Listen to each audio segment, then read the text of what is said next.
Mike Craven, tell me why I should be interested in the Houston Cougars. Oh, they could go 12-0.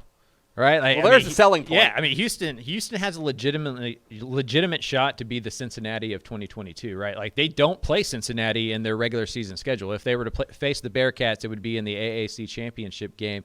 Clayton Tune, excellent quarterback. Tank Dell, maybe the best slot receiver in the G5 level. Dana Holgorsen said that he was the second best slot receiver he's ever coached next to Tavon Austin.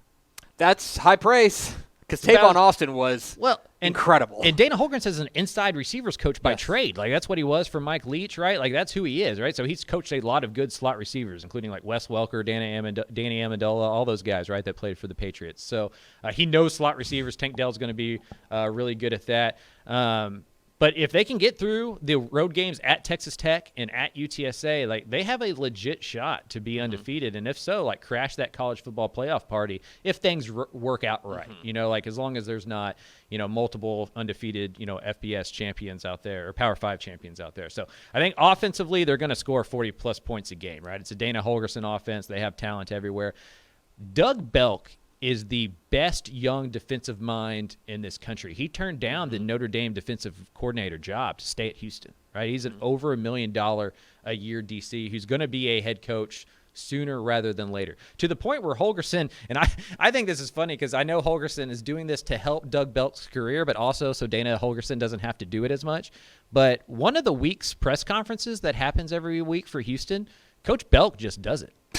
Right? Like, Holgorsen doesn't show up to the Tuesday press conference availability. It's just Doug Belk. And that doesn't happen anywhere else in the state. It's all head coaches. They don't really let their coordinators and their assistants talk very much. So that Third Ward defense is really good. Sac Avenue defensive line with DeAnthony Jones leading the way is going to be really, really good again. Is their secondary going to be as good without Marcus Jones? You know, I'm not sure.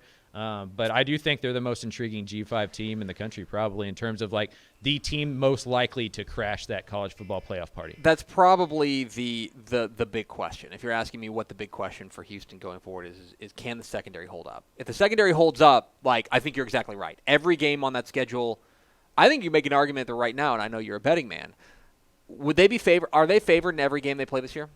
I'm interested to see what that Texas Tech line is. Just Power 5 versus G5 sometimes. You know, because remember, gambling lines aren't predictors.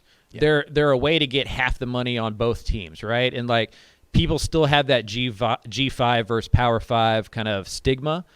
So I wouldn't be surprised with it being at Lubbock that Texas Tech's like a point or two favorite. But other than that, they're favored everywhere that they go, even at UTSA. Thanks so much for watching that video. If you would like more and to be notified when they come out, go ahead and click that subscribe button right down there. You can also watch Texas Football Today every day live at noon on TexasFootball.com, Facebook, Twitch, and right here on YouTube. For more of the best coverage of Texas football in the Lone Star State, go to TexasFootball.com/subscribe.